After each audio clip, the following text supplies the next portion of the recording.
Golden కథలు. గోదావరి జిల్లాలోని రామాపురం అనే చిన్న పల్లెటూరు. ఆ ఊరిలో వీరయ్య అనే కమ్మరి ఉండేవాడు. తెల్లవారుజామున కోడి కుయ్యకముందే లేచి కొలిమి రాజేసేవాడు. ఎర్రగా కణకణలాడే నిప్పుల మధ్య బరువైన సుత్తి చేతిలో పట్టుకుని వాడు ఇనుమును కొడుతుంటే ఆ లయబద్ధమైన చప్పుడు ఊరంతా వినపడేదే. వీరయ్య భార్య పేరు కళ్యాణి. ఆమె ఎంతో చురుకైనది, తెలివైనది. వీరయ్య పగలు రాత్రి తన కండలు కరిగించి ఎంత కష్టపడినా ఊరి మోతుబరి షావుకారు గిరిజాల గంగారాజు దగ్గర తీసుకున్న అప్పు మాత్రం తీరలేదు. వడ్డీలు చక్రవడ్డీలు పెరిగిపోయి వాళ్ల బతుకు ఆ కొలిమిలో ఇనుములా కాలిపోతూనే ఉంది. మిట్ట మధ్యాహ్నం మండుటెండకు తోడు కొలిమి మంటసెగ. ఒళ్లంతా కారిపోతున్న చెమటలు తుడుచుకుంటూ ఒక పెద్ద ఇనుప చోను సాగదీస్తున్నాడు వీరయ్య. అతని చేతులు బొబ్బలెక్కి ఉన్నాయి. ఇంతలో కళ్యాణి క్యారేజీలో అన్నం తీసుకుని అక్కడికి వచ్చింది. ఏమండి, కాస్త ఆ సుత్తి కింద పెట్టి ఇలా గట్టు మీదకు రండి. పొద్దున్నుంచి ఆ నిప్పుల సెగలో పడి మాడిపోతున్నారు. ముఖం చూసుకోండి, ఎండకు మంటకు ఎలా కందిపోయిందో అంది కళ్యాణి ఆదరంగా. క్యారేజీ మూత తీస్తూ వయస్సుకు మించిన భారం మోస్తున్న భర్తను చూసి జాలిపడుతూ వీరయ్య చేతిలోని బరువైన సుత్తిని పక్కన పడేసి గట్టు మీదకు వచ్చాడు. ఏం చేస్తాం కళ్యాణి, మన రాత బ్రహ్మదేవుడు ఈ కొనివి మంటల్లోనే రాశాడు. ఆ గంగరాజు గాడికి రేపటికల్లా 10 కొడవళ్ళు, అడవిలో చెట్లు కొట్టడానికి 5 పెద్ద పారలు ఇస్తానని మాటిచ్చాను. వాడు అడిగిన సమయానికి ఇవ్వకపోతే వడ్డీ కింద నా కొలిమి సామాన్లు, ముడి సరుకు మొత్తం జప్తు చేస్తానన్నాడు. వాడి దుంపతెగ. వాడు అప్పిచ్చింది 2000. దానికి మీరు 10 ఏళ్లుగా ఈ ఊళ్ళో వాడి పొలాలకు కావలసిన కొడవళ్ళు, పారలు, బండి చక్రాలకు ఇనుప పట్టాలు చేసి ఇస్తూనే ఉన్నారు. మీరు చేసిన వాటిని వాడు పట్నంలో అధిక ధరలకు అమ్ముకొని లాభాలు గడిస్తున్నాడు. చదువుకుని వాడిని కదే, వాడికి ఎదురు చెప్పే ధైర్యం ఎక్కడిది? వాడు ఏ ఎర్ర అట్టలో పుస్తకంలోని ఏ లెక్కలు రాశాడో ఏంటో, ఏ కాగితం మీద ఏ బొటన వేలు ముద్ర వేయించుకున్నాడో నాకేం తెలుసు? నేను అడిగితే అసలుకే ఎసరు వస్తుంది. ఆ దేవుడి మనల్ని కరుణించాలి. దేవుడు గుళ్ళో ఉంటాడండి, మన కొలిమి దగ్గర కాదు. మీ అమాయకత్వం మంచితనం చూస్తే వాడు మరింత రెచ్చిపోతున్నాడు. మీరిలాగే చేతులు కట్టుకుని వాడు అడిగిందల్లా చేసుకుంటూ కూర్చుంటే రేపు మన పిల్లల్ని కూడా వాడింటికాడ పాలేర్లుగానో పశువుల కాపర్లాగానో పెట్టాల్సి వస్తుంది. మరి నన్నేం చేయమంటావే? నాకేమో చిన్నప్పటి నుంచి ఈ కొలిమి పని ఈను సాగదీయటం తప్ప వేరే ఇజ్జ తెలీదు. వాడితో గొడవ పడేంత బలం నా ఒంట్లో లేదు కళ్యాణి. బలం దేనికండి? ఆ గంగరాజు లాంటి రాక్షసుణ్ణి, వాడి అహంకారాన్ని కొట్టాలంటే కండబలం కాదు, బుద్ధిబలం కావాలి. గొడ్డలతో తెగని చెట్టు చిన్న చీడ పురుగుకి కూలిపోతుంది. వాడి సంగతి, వాడి లెక్కల సంగతి నేను చూస్తాను. మరుసటి రోజు ఉదయం వీరయ్య ఇంటి ముందుకు గంగరాజు వచ్చాడు. చేతిలో ఒక పాత లెక్కల పుస్తకం ఉంది.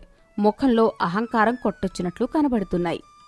ఎరా వీరయ్య, నిన్న సాయంత్రానికల్లా ఇస్తానన్న కొడవళ్ళు ఏవిరా? మజ్జగ తాగి మంచం ఎక్కావా ఏంటి?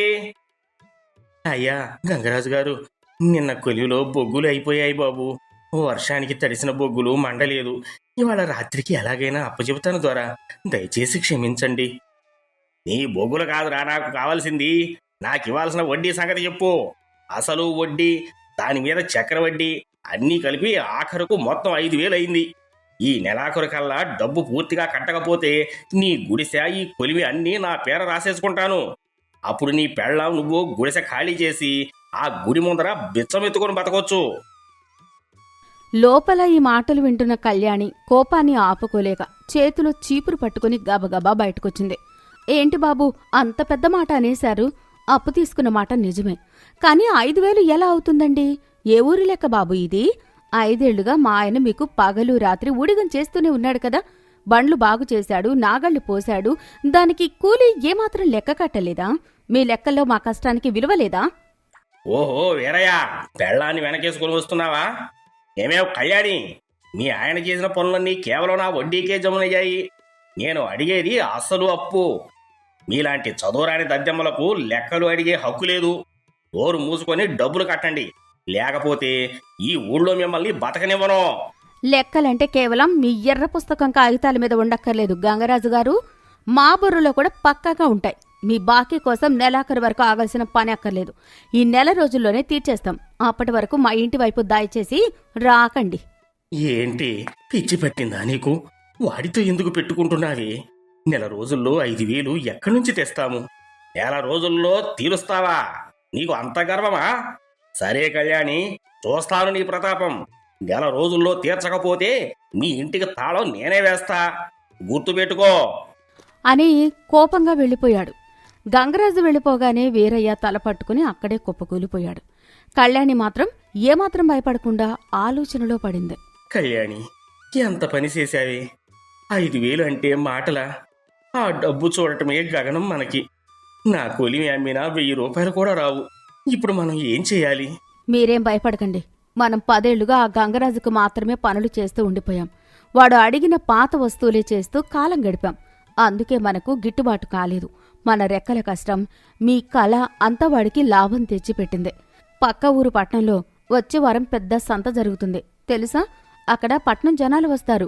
తెలుసు, కానీ మనమెలా వెళ్తాం? మన దగ్గర అక్కడ అమ్మడానికి తగిన సరుకు లేదు కదా. రైతులు కొనే వ్యవసాయ పనిముట్లు పట్నం వాళ్ళెందుకు కొంటారు? సరుకు మీరు తయారు చేస్తారు. గంగరాజుకు కావాల్సిన ఆ పాత రకం కొడవళ్ళు, గొడ్డళ్ళు కాదు. ఈ వారం రోజులు పట్నం జనాలు ధనవంతులు మెచ్చే వస్తువులు చెయ్యండి. పూల కుండీలు పెట్టుకునే అందమైన తీగలు అల్లిన ఇనుప స్టాండ్లు, కిటికీలకు పువ్వుల గ్రిల్స్, పాతకాలపు దీపపు సెమ్మలు, ఇవన్నీ తయారు చేయండి. మీ కళను వ్యవసాయానికే కాకుండా అలంకరణకు వాడండి. వాటిని ఎలా అమ్మాలో, మార్కెట్ ఎలా చేయాలో నేను చూసుకుంటాను. అవన్నీ పట్నం వాళ్ళు కొంటారంటావా కళ్యాణి? నాకు ఇవన్నీ కొత్త కదా. తప్పకుండా కొంటారు. మీ చేతిలో అద్భుతమైన కళ ఉంది. దాన్ని ఈ ఊరికే పరిమితం చేశారు. ఆ గంగరాజుగాడికి మన బుద్ధిబలం, మన కళ ఏంటో చూపిస్తాను. మీరు ఈరోజే ముడిసరుకు తీసుకుని పని మొదలుపెట్టండి అని భర్తలో ధైర్యం నింపింది. వారం రోజుల పాటు వీరయ్య పగలు రాత్రి కష్టపడి అద్భుతమైన కళాత్మకమైన ఇనుప వస్తువులు తయారు చేశాడు. అగ్నిని తన చేతివేళ్లతో ఆడించి ఇనుముకి అందమైన రూపాలిచ్చాడు. వారాంతంలో కళ్యాణి ఆ వస్తువులన్నీ పక్క ఊరి పెద్ద పట్నం సంతకు తీసుకుని వెళ్ళింది. సంతలో ఎటు చూసినా కోలాహలం. అక్కడ ఒక మంచి స్థలం చూసుకుని ఒక పెద్ద గుడ్డపరచి తన వస్తువులను ఆకర్షణీయంగా పేర్చి దుకాణం పెట్టింది. ఆమె మాటకారితనంతో ఆ వస్తువులను బేరమాడి మరీ ఎక్కువ ధరకు అమ్మడం మొదలుపెట్టింది. రండి బాబు రండి, మీ ఇంట్లో కిటికీలకు ఈ డిజైన్ గ్రిల్స్ వేస్తే ఇల్లు రాజబానులా మెరిసిపోద్ది. ఎవ్వరికన్నూ పడదు. రెండమ్మా, ఈ దీపపు సెమ్మలు చూడండి, అసలు పట్నంలో ఎక్కడా మీకు దొరకదు. స్వచ్ఛమైన ఇనుముతో మా వారు స్వయంగా ఎంతో కష్టపడి చేతులతో చెక్కినవి. ఒక్కసారి కొంటే 100 ఏళ్లు మన్నిక అని బిగ్గరగా పిలుస్తూ అమ్మసాగింది. పట్నం జనాలు ఆమె మాటలకు, వస్తువుల నాణ్యతకు, ఇనుములో చెక్కిన ఆ కొత్త డిజైన్లకు ముగ్ధులై ఎగబడి కొనుక్కోవడం మొదలుపెట్టారు. చేతి వృత్తులకు అక్కడ మంచి ఆదరణ లభించింది. ఆ ఒక్కరోజే వాళ్లకు ఏకంగా 2,000 రూపాయల లాభం వచ్చింది. కళ్యాణి సంతోషంగా ఆ డబ్బు తీసుకుని ఇంటికి వచ్చింది. ఇలా ప్రతి వారం కళ్యాణి సంతకు వెళ్లి వస్తువులు అమ్మి డబ్బు కూడబెడుతోంది. వీరయ్య మరింత ఉత్సాహంగా తన కళకు గుర్తింపు వస్తుందన్న ఆనందంతో పనిచేస్తున్నాడు. ఈ విషయం ఎలాగో గంగరాజు చెవిన పడింది. వీరయ్య వాళ్లు పట్నంలో డబ్బులు సంపాదిస్తున్నారని, నిజంగా అప్పు తీర్చేస్తారేమోనని వాళ్లకి అడ్డుకట్ట వేయాలని వాడు ఒక నీచమైన పన్నాగం పన్నాడు. ఒకరోజు రాత్రి గంగరాజు తన కిరాయి మనుషుల్ని పంపి వీరయ్య కొలిమి దగ్గర ఉన్న మంచి ఇనుమును, కరిగించడానికి సిద్ధంగా ఉన్న ముడిసరుకునంతా చీకట్లో దొంగిలించాడు. ఉదయం లేచి చూసేసరికి కొలిమి దగ్గర అగ్ని లేదు, ఇనుము లేదు. కేవలం పనికిరాని, వర్షాలకు తుప్పుపట్టిన పాత రేకులు, వంకరబోయిన ఎందుకు పనికిరాని ఇనుము ముక్కలు, చెత్త చెదారం మాత్రమే మిగిలి ఉన్నాయి. చూసావా కళ్యాణి, మన కర్మ మళ్ళీ కాలిపోయింది. మనం పైకి రావడం చూసి ఓర్వలేక ఆ గంగరాజుగాడే ఈ పని చేసి ఉంటాడు. మన దగ్గర ఉన్న ముడిసరుకంతా పోయింది. ఇక రేపు సంతకు మనం ఏ వస్తువులు తయారు చేసి తీసుకెళ్లలేము. మన బతుకు మళ్ళీ మొదటికి వచ్చింది. కళ్యాణి ముఖంలో కోపం రగిలింది. ఆమె కళ్ళు ఎర్రబడ్డాయి. ఆమె బుర్ర వేగంగా పాదరసంలా ఆలోచించింది. ఏడవకండి, వాడికి కండబలం ఉంటే, వాడి దగ్గర దొంగలుంటే నాకు బుద్ధిబలం ఉంది. ఈ పనికిరాని తుప్పు పట్టిన ఇనుమునే వాడికి 10,000 రూపాయలకు అమ్ముతాను. చూడండి, వాడి ఆశ వాడికి ఊరితో అడుగుతుంది. ఏంటి, నీకు మతిపోయిందా? ఈ చెత్తను వాడు ఎందుకు కొంటాడు? పిచ్చి పిచ్చి వేషాలు వేసి వాడిని మోసం చేయాలని చూస్తే వాడు మనల్ని చంపేస్తాడు కళ్యాణి. నా మీద నమ్మకం ఉంచండి. వాడికి మన మీద కాదు, డబ్బు మీద వ్యామోహం. మీరు ఆ తుప్పు పట్టిన ఇనుప ముక్కలను కొలిమిలో వేడి చేసి కాస్త తుప్పు వదిలించి నల్లగా బాగా మెరిసేలా చేసి ఒక బరువైన గొనెసంచి మూటలో కట్టండి చాలు. మిగతా నాటకం నేనాడతాను అంది కళ్యాణి. మరుసటి రోజు కళ్యాణి ఊళ్ళో వాళ్ళకి తెలిసేలా ఒక పెద్ద నాటకం ఆడింది. ఊరి గుడి దగ్గర రావి చెట్టు కింద కూర్చుని ఊరందరికీ సమాచారం పక్కింటి సుబ్బమ్మను లక్ష్యంగా చేసుకుంది. సుబ్బమ్మ గంగరాజుకు అత్యంత సన్నిహితురాలు. కళ్యాణి ఆమెతో రహస్యంగా చెబుతున్నట్లు కాని చుట్టుపక్కల వాళ్ళకి వినపడేలా చెవిలో మాట్లాడింది. సుబ్బమ్మక్క, నీకొక రహస్యం చెప్పాలి. మా ఆయనకు ఒక పెద్ద నిధి దొరికిందక్కా. మొన్న రాత్రి అడవిలోకి కట్టెలకు వెళ్తే పిడుగుపడిన చోట భూమిలో నుంచి నల్ల రంగులో వింతగా మెరుస్తున్న ఒక లోహం దొరికింది. దాన్ని పట్నం సేటుకు తీసుకెళ్లి చూపిస్తే అది చాలా అరుదైన దేవతలు వాడే కృష్ణలోహం అని 1 కిలో అమ్మితే 10,000 వస్తుందని అన్నాడు. మా ఇంట్లో అలాంటిది 10 కిలోలకు పైనే ఉంది. ఇవాళ రాత్రికి పట్నం వెళ్ళి ఆ సేటుకి అమ్మేస్తాం. ఎవరికీ చెప్పొద్దు సుమా, ఊళ్ళో తెలిస్తే గొడవ అవుతుంది. ముఖ్యంగా ఆ గంగరాజుగాడికి అస్సలు తెలియకూడదు అని గుసగుసలాడింది. ఆ మాటలు సుబ్బమ్మ ద్వారా గంగరాజు చెవిన పడేలా కళ్యాణి వేసిన వల అది. ఊహించినట్లుగానే సుబ్బమ్మ ద్వారా ఆ వార్త ఉప్పు కారం పూనుకొని గంగరాజుకు చేరడానికి అరగంట కూడా పట్టలేదు. ఆ వార్త వినగానే గంగరాజు కళ్ళు అత్యాశతో మెరిశాయి. 10 కిలోలు, కిలో 10,000 అంటే అక్షరాల 1,00,000 రూపాయలు. ఆ వీరయ్యగాడికి 1,00,000 రూపాయలు వస్తే నా దగ్గర 5,000 మొహాన కొట్టి రొమ్ము విరుచుకొని తిరుగుతాడు. అదేదో నేను తక్కువకి లాక్కుంటే లేదా నేనే కొట్టేస్తే నీ ఒళ్ళు నాకంటే ధనవంతుడు ఎవడూ ఉండకూడదు అని దురాశతో రగిలిపోయాడు. రాత్రి అయ్యేసరికి గంగరాజు వీరయ్య ఇంటి ముందు వాలిపోయాడు. గంగరాజు తలుపు తట్టగానే వీరయ్య, కళ్యాణి బయటకు వచ్చారు. ఏరా వీరయ్య, మీ ఆవిడ ఊరంతా ఏదో నిధి కృష్ణలోహం అంటోంది. అదేదో నాకు ఇస్తే మీ అప్పు పూర్తిగా మాఫీ చేస్తానుగా. పైగా మీకు ఇంకో 5,000 రూపాయలు చేతిలో పెడతాను. అయ్యో బాబూ, అది మీకు ఇవ్వలేం. పట్నం సెట్టు 10 కిలోలకు 1,00,000 రూపాయలు ఇస్తానన్నాడు. మేమే వెళ్ళి ఇచ్చుకుంటాం. ఎవరికి చెప్పకండి బాబూ, మీ కాళ్ళు పట్టుకుంటాం. ఆ డబ్బు వస్తే మా బతుకులు బాగుపడతాయి అని బతిమాలుతున్నట్లు నటించింది. గంగరాజుకు ఆశ మరింత పెరిగింది. వాడికి ఆ లోహం ఎలాగైనా సొంతం చేసుకోవాలి అనిపించింది. వాడు 1,00,000 ఇస్తే నేను 1,50,000 ఇస్తాను. ఆ లోహం ఎక్కడుందో తీసి నాకు ఇవ్వు కళ్యాణి. నేను నీకు అప్పు ఇచ్చినోండి కదా. ఈ ఊరి పెద్దను, నాకే ఆ హక్కు ఉంది. ఇస్తావా లేదా? లేకపోతే దొంగతనం కేసు పెడతాను అని గద్దించాడు. కళ్యాణి ఒక క్షణం ఆలోచించినట్లు నటించి, నిజంగా 1,50,000 ఇస్తారా? ఇప్పుడే ఇస్తారా?